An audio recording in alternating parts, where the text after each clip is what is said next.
Hi there, everyone, and welcome to The Daily Gardener, a podcast about gardening, botanical history, and literature. I'm your host, Jennifer Ebling, and today is September 17th.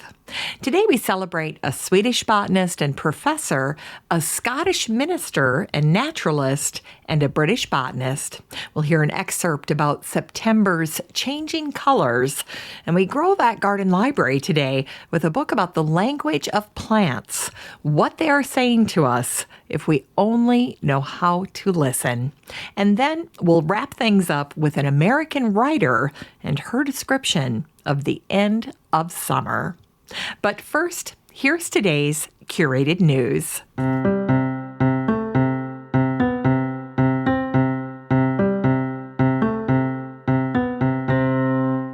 Today's curated news was written by John Wire from the website Bowles and Wire, and this is part of a series of blogs that John wrote. They explore the A to Z of garden design and horticulture. It's a really nice collection of articles. And so today's article is called E is for Evergreen.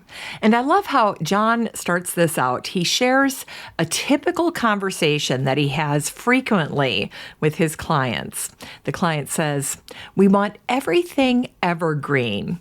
And then he writes his response, "Sigh. Part of the enjoyment in gardens is seasonality. What has changed since you were last in the garden? Autumn color, spring blossoms, bright winter stems." And then the client says, "We want year-round color as well."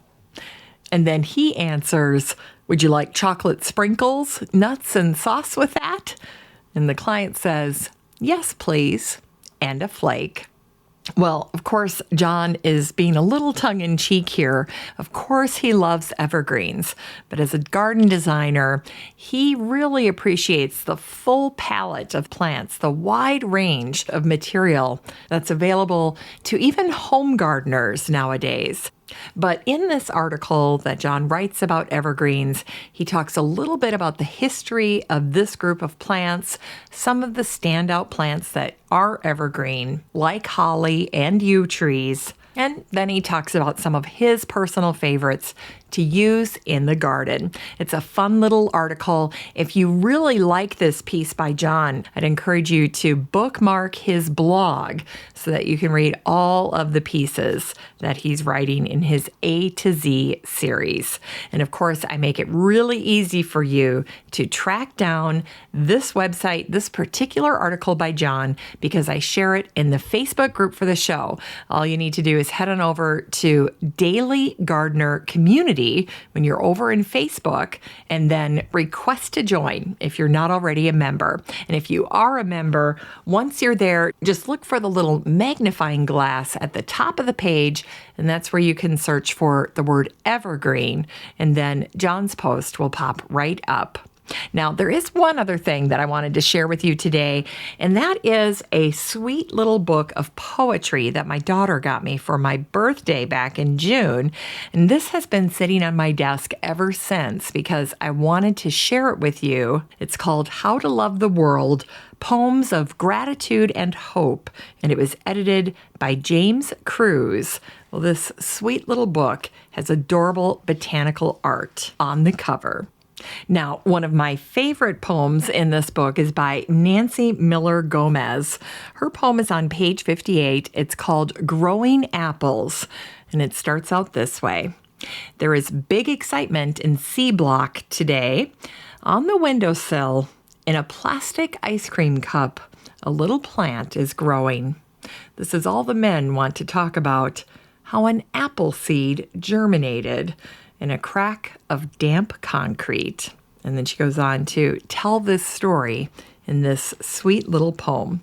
But again, you can find this adorable little book of poetry. It's from Story Publishing, and you can get it very easily over at Target. This was a birthday present. It's called How to Love the World, Poems of Gratitude and Hope. Sweet little book. All right, it's time for today's botanical history.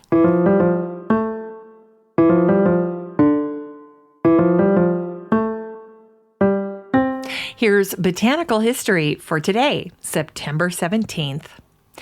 Olaus Rudbeck died on this day back in 1702.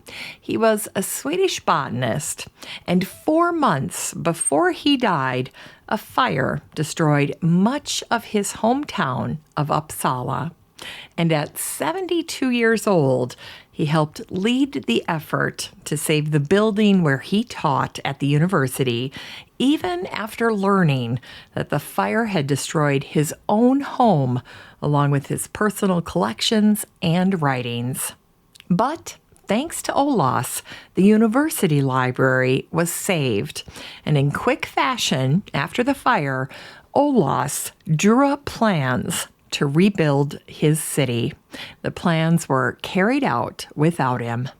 29 years after his death, Carl Linnaeus named the Rudbeckia, or Black-Eyed Susan, after him. Linnaeus wrote, "So long as the earth shall survive, and as each spring shall see it covered with flowers, the Rudbeckia will preserve your glorious name."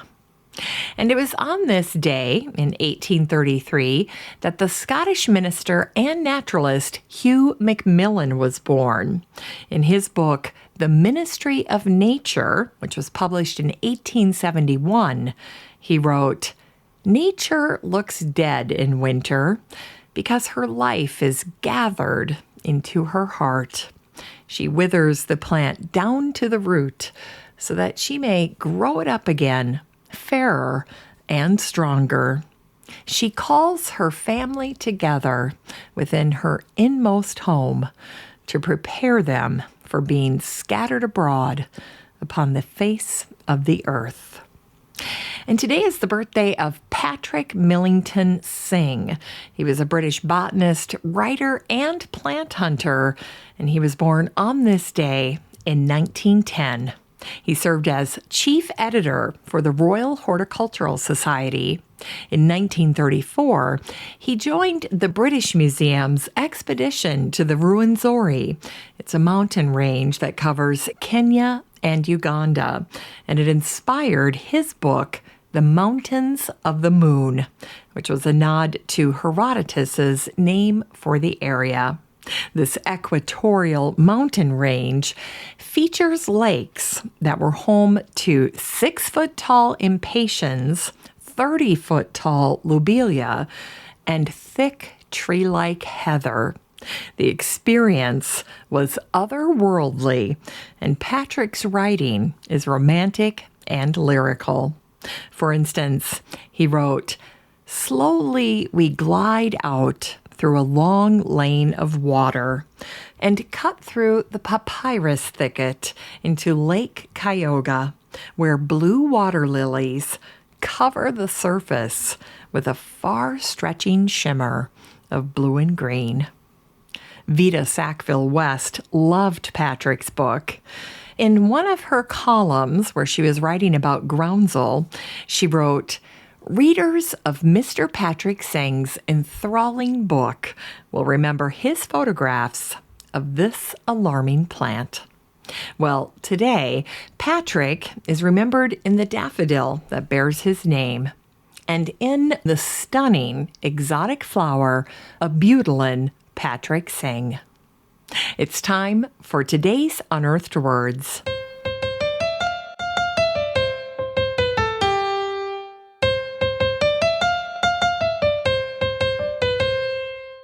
Today's Unearthed Words come to us from Kate Morton from her best-selling 2010 fiction book called The Forgotten Garden.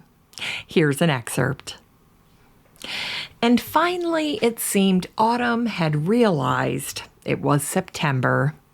The last lingering days of summer had been pushed off stage, and in the hidden garden, long shadows stretched toward winter.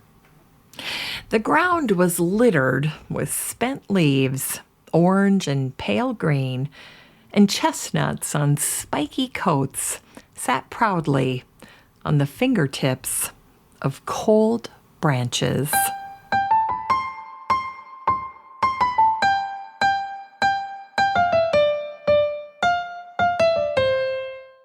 It's time to grow that garden library with today's book, Thus Spoke the Plant by Monica Gagliano. This book came out in 2018, and the subtitle is A Remarkable Journey of Groundbreaking Scientific Discoveries and Personal Encounters with Plants. In this book, research scientist Monica Gagliano explores plant communication, a fascinating subject that influenced her academic research and ultimately changed her life. Monica has studied plant communication and cognition for a good amount of her academic career, and in this book, she shares firsthand accounts relating to plant communication from people all over the world, and then she also shares recent scientific revelations. This book is 176 pages of plant stories, strange, beautiful, and unforgettable. You can get a copy of Thus Spoke the Plant by Monica Gagliano and support the show using the Amazon link in today's show notes for around $20.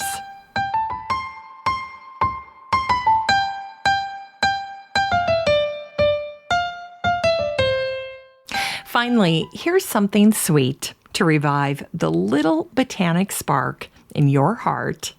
Today is the birthday of Elizabeth Enright, the American writer, illustrator, and creative writing teacher who was born on this day, September 17th, in 1907. Elizabeth won the Newbery Medal for her book Thimble Summer, which she wrote back in 1938. And in 1944, in Book 3 of her popular Melindy family series called Then There Were Five, she wrote, "The mullein had finished blooming and stood up out of the pastures like dusty candelabra. The flowers of Queen Anne's lace had curled up into birds' nests, and the bee balm was covered with little crown-shaped pods. In another month, no, 2 maybe, would come the season of the skeletons, when all that was left of the weeds was their brittle architecture. But the time was not yet. The air was warm and bright. The grass was green, and the leaves and the lazy monarch butterflies were everywhere." Thanks for listening to The Daily Gardener. And remember, for a happy, healthy life, garden every day. The Daily Gardener is produced in lovely Maple Grove and Wyoming, Minnesota. If you want to read today's show notes, just head on over to thedailygardener.org. And while you're there, be sure to sign up for my free Friday newsletter. And don't forget that you have a standing invitation to join the free Facebook group for listeners of the show. Just search for Daily Gardener Community the next time you're on Facebook and request to join. Last but not least, you can always get in touch by emailing me at jennifer@thedailygardener.org. I'm your host, Jennifer Ebling, and as always, have a great day in the garden, and we'll see you on Monday.